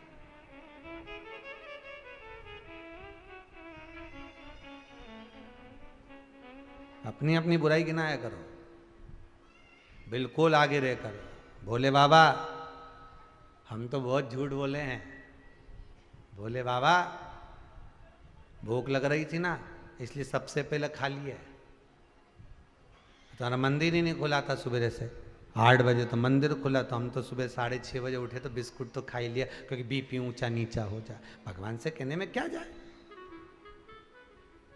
भगवान से कुछ छुपाओगे? अरे बोलो तो चल के, भगवान तो खुद कैमरा है, सब देख रहा है, तुम दुनिया के लोगों से छुपा सकते हो पर उससे नहीं। आज हमारा एकादशी का व्रत है, भूखी रहते नी बनी भगवान, इसलिए सुबह से 1 गिलास दूध की राजगरा की खीर बना के निपटा गई, पर कई करूं भगवान भूखी नहीं रिवाय आपसे, भूखी नहीं रिवाय। कल कोई भैया पूछ रहे थे, गुरुजी हमारे यहाँ महाराज जी कथा करने आते हैं तो वो उपवास रखते हैं 7 दिन भागवत जी में, और वो एक टाइम भोजन करते, एक टाइम फलार करते, और एक महाराज जी पहले आए तो वो तो भोजन ही नहीं करते थे, फलार ही फलार करते थे। तो तुम क्या करते हो? हमने कहा दोनों टाइम खूब चरे, नहीं बने, इस शरीर को जो बने वैसा करो। देखा देखी में, किसी के देखा देखी में एक ने रख लिया, देखा देखी में काम बिगड़ गया। और वो कथा याद करो ने, देखा देखी में लिखने को आ गया, कक्षा 8वीं का एग्जाम, एक के पीछे एक बच्चे बैठे, परीक्षा में ऐसे बैठे, लिखने को आ गया कि दिल्ली की सबसे बड़ी मीनार का नाम लिखो। आगे वाले ने लिख दिया दिल्ली में कुतुब मीनार है, पीछे वाले ने आगे वाले का देख के लिख दिया दिल्ली में कुतिया बीमार है। काम बिगड़ गया। अब याद ही के भी था, याद इसको भी था कि दिल्ली में कुतुब मीनार बड़ी, पर इसने सोचा आगे वाला का देख के लिख दो, तो उसने लिख दिया कुतिया बीमार है। आगे वाला का देख के उसने थोड़ा गड़बड़ हुआ लिख दिया। देखा देखी में काम बिगड़ जाता है। कोई सोमवार का व्रत रख दिया, कोई मंगलवार का व्रत रख दिया, और कई नवरात्रे का व्रत रख रहे, हम तो 1 लौंग पे करें, भूखे देखा लेकिन दूसरे दिन कर लिया 1 लौंग पे, और ऐसी पड़ी हॉस्पिटल में कि नाक की भी लौंग बाहर। अब कई करे भाई 1 लौंग पे व्रत कर, तो देखा देखी क्यों करो, तुमसे जितना बने उतना करो। कलयुग केवल नाम आधारा, सुमर सुमर नर उतरहि पार। तुमसे जितना बने, तुम भगवान का भजन करना है तो किसी के दिखावे में नहीं, किसी के उसमें प्रभाव में, तुम तो अपने मन से करो, तुम अपने मन से करो।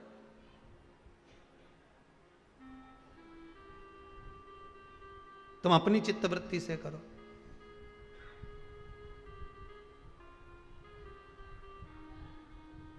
अब आप लोगों ने वो श्रावण के महीने की शिवरात्रि पर शंकर जी की पूजन करी, सबने अपने अपने घरे करी कि नहीं करी? बोलो ईमानदारी, करी ना? तुम्हारे यहाँ कोई पीला चावल देने गया था क्या? नहीं गया? नहीं कोई बोलने गया? नहीं। तुम्हारे हृदय में शंकर आया, तुमने करी। आज एक माता जी कोई आई थी, वो कह रही थी गुरुजी कई अनुष्ठान करवाया, कई शंकर जी की पूजन कराई, महाराज तो सारा काम निपटी गया। कहाँ गई वो अम्मा? बैठी थी, मेरी लड़की का जॉब लग गया ने, उसकी सर्विस ऊंची हो गई ने, ये हो गया। शिव की भजन में, स्मरण में तुम दिल से अगर कुछ कर रहे हो, दिल से भगवान को पुकार रहे हो, तो वो कहीं पर कोई कमी नहीं रखता।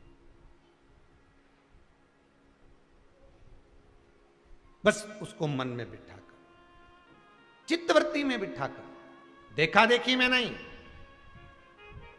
उसने देखा देखी में कुछ करा, अपने को नहीं करना देखा देखी में। देखा देखी में तो सारा काम बिगड़ी जाए, एक भी अच्छा काम नहीं हो देखा देखी में, एक भी नहीं।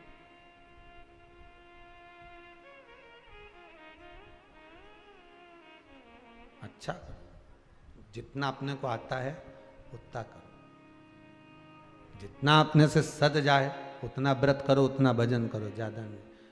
उमा माता ने सुन लिया, पार्वती मैया का जन्म हुआ, देवऋषि नारद ने कह दिया। देवऋषि नारद से कहा इसका भाग्य बता दो। नारद जी ने सीधी सीधी बता दी, इनके जो पति होंगे भस्मधारी, जटा जूट बांधे हुए, मृगछाला पहने हुए, हाथ में सुंदर त्रिशूल होगा, गले में मुंड की माला होगी। इतने में मैनावती की आंख में से आंसू बहने लगे। उन्होंने कहा हम तो छोरी नहीं भी आएंगे दादा, ऐसे कई छोरी भी आए, बेटी का ब्याह करे तो अच्छा लड़का देखे, अच्छा परिवार देखे, अच्छा कुटुंब देखे, सब देखना पड़ता है। पहले के जमाने में और आज के जमाने में कितना अंतर आ गया। पहले के समय में लड़की के लिए लड़का ढूंढा जाता था तो कहा जाता था 4-5 काका ससुर, ताऊ ससुर होना चाहिए, 8-10 बुआ हो, 6-7 मामा ससुर, 2-4-6 मौसी ने मौसा जी, तब देवर 2-4, तब बेटी को बिहाते थे। आज के ज़माने में तो लड़की के लिए लड़का देखें तो देखना जरा डोकरी नहीं हो तो अच्छा, सास नहीं होनी तो सबसे अच्छा, ससुरा अकेला बेचारा वो तो चुप रहेगा, उसका कहीं जाए वो चलेगा, ठीक है। और बस सर्विस वाला होना चाहिए। और लॉकडाउन में मालूम पड़ा कि वह सर्विस वाले से तो अच्छा किराना वाला था रे। और लॉकडाउन में मालूम पड़ा कि कम से कम नौकरी वालों को तो निकाल के भेज दिया ना, पूरा इंदौर से ऐसा ऑटो में भरा भरा के जा रहा था, तुमने भी देखा होगा है? टीवी में अखबार में सब दूर चल रहा, तो लोग ऐसे जा रहे हैं ऑटो में भरा भरा के, न मोटरसाइकिल ने, गाड़ी ने, बस ने, सब में भरा के जा रहे ढेर सारे। तो कि कहाँ से आ रहे हैं? तो हम तो मुंबई ने, पुणे तो कहीं अहमदाबाद तो कहीं वहाँ से, कोई के वहाँ से, सब दूर से आ रहे। तो तुम काहे को जा रहे? तो कि हमारी नौकरी थी। तो नौकरी थी तो वहाँ क्यों नहीं दिया? नहीं अब हम हमारे घर जाके हम तो धंधा पानी से खुलेंगे, सब दुकान मकान डालें, तब जाके कहा। आखिर ढूंढा सर्विस वाला, चॉइस आपकी थी और मिला भी, सरी मना नहीं है, पर भगवान से कहना जो मेरे भाग्य में लिखा हो, वो सर्विस वाला हो, धंधे वाला हो, नौकरी वाला हो, कैसा भी हो, पर वो मेरे भाग्य में लिखा हो और मेरे को सुख मेरे भाग्य में लिखा हो। हम दोनों जब रहें तो प्रेम वश रहें, मालूम पड़े तलवार और भाला लेके रोड पे ना मिले। ऐसी तो शादी का पहला साल पति बोले पत्नी सुने, शादी का दूसरा साल पत्नी बोले पति सुने, और शादी के बाकी के साल पति पत्नी दोनों बोले न मोहल्ला सुने। ऐसा नहीं चाहिए। प्रेम जहां पर रहे, स्नेह जहां पर रहे। हम तो कहा पार्वती जी के भाग्य में हो तो कौन सा वर मिलेगा? तो कहे ऐसा वर मिलेगा। मैनावती ने सोचा छोरी नहीं ब्याऊंगी, मैं अपनी पुत्री को नहीं ब्याऊंगी। तो देवऋषि नारद ने बाल्य अवस्था में ही हरतालिका तीज का व्रत बता दिया। जब तो पार्वती जी छोटी सी थी, छोटी सी।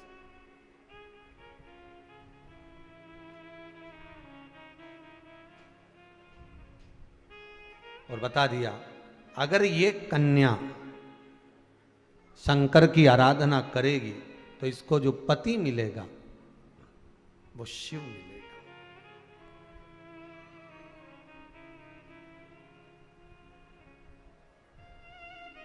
शिव पति मिलेगा। और पार्वती जी ने सुन लिया, समय निकला। हरतालिका तीज का पूजन व्रत कुंवारी कन्या कर सकती है, शादी होने के बाद भी नारी कर सकती है। अंतिम अवस्था तक प्राण छूटे तब तक हरतालिका तीज का व्रत नहीं छोड़ना चाहिए। एक व्रत हमेशा याद रखो, एक एकादशी और एक हरतालिका। हाँ इतना जरूर है, ज्यादा शरीर बेकार हो गया, बुढ़ापा आ गया, शरीर नहीं साथ दे रहा, तो कुछ फल खा लो, कुछ चाय दूध जूस आप लेकर कर लो। इतना भी नहीं बने, शरीर बहुत ही बेकार हो गया, तो आप एक समय फल का फलहार धारण कर लो, ठीक है। पर हरतालिका व्रत करने वाली माताएं भले उद्यापन कर दे तो उस व्रत को थोड़ा हल्का कर लो। उद्यापन करा मतलब तुमने व्रत को हल्का कर लिया, थोड़ा हल्का कर सकते।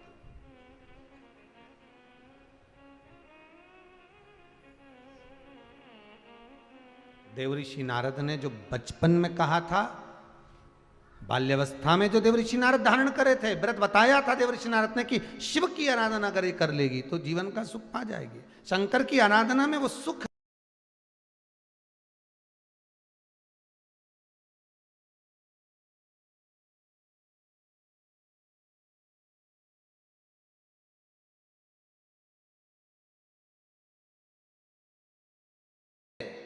जो दुनिया में कहीं नहीं।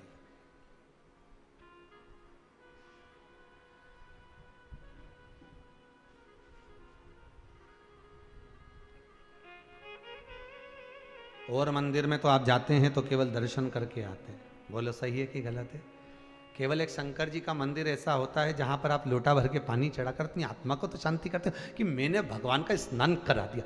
दिल प्रसन्न हो जाता है, मन प्रसन्न हो जाता है, हृदय प्रसन्नित हो गया। कम से कम मैंने एक लोटा पानी तो चढ़ाया, और पानी नहीं चढ़ाया तो मेरे हाथ का बेलपत्र वहां पहुंच तो गया।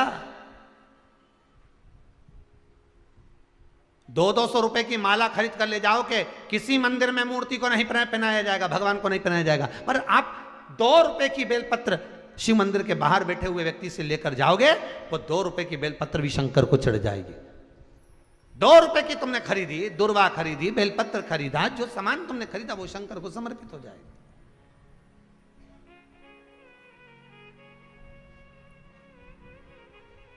कितनी सुंदर प्रसंग है।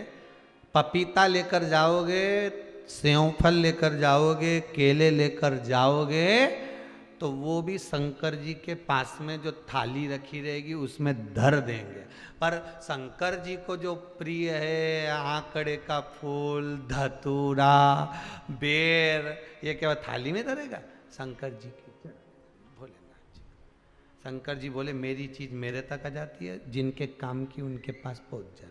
हमारे काम का जो सामान था वो हमारे पास आ गया, बेलपत्री हमारे काम की, धतूरा हमारे काम का, बेर हमारे काम का, आंख का फूल हमारे काम का, ये सब जो हमारे चीज है हमारे काम की है, हमारे पास आना चाहिए, वो हमारे पास पहुंच गए।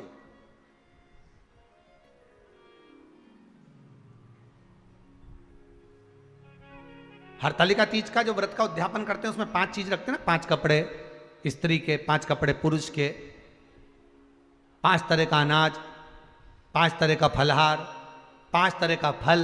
तो 5 तरह का जो फल रखाता है हरतालिका तीज के उद्यापन में, दुनिया के लोग उस 5 तरह के फल को केला गिन ले, पपीता गिन ले, मौसम्बी गिन ले, और अनार गिन ले, संतरा गिन ले, सब कुछ गिन लेते हैं, पर उस 5 तरह के फल में धतूरे को नहीं गिनते। पर शिव कथा में वर्णन आता है, हरतालिका तीज के उद्यापन में लिखा हुआ है, सबसे पहले 5 फल अगर गिनना है तो उसमें पहले धतूरे को गिनो, क्योंकि शंकर को वो प्रिय होता है, शंकर उसको स्वीकार कर लेता है। और धतूरा शंकर भगवान को क्यों चढ़ाया जाता है उसका प्रसंग आपको पहले भी कहा, आज फिर कहते हैं। धतूरा जब हम भगवान शंकर को समर्पित करते हैं तो हमारा कोई कार्य अटक रहा होता है, जिस कार्य को बार बार एग्जाम में बैठ रहे हो, बार बार परेशान हो रहा है, बार बार इंटरव्यू देने जा रहे हो, नहीं हो रहा, एक बार धतूरे को हृदय से, भगवान को प्रेम से, करुणा सागर मेरे शंकर को दिल से एक बार वो धतूरा भगवान से विनती कर कर उसको चढ़ाओ तो सही, भगवान तुम्हारा कार्य सफल कर देगा। पर दिल से चढ़ाना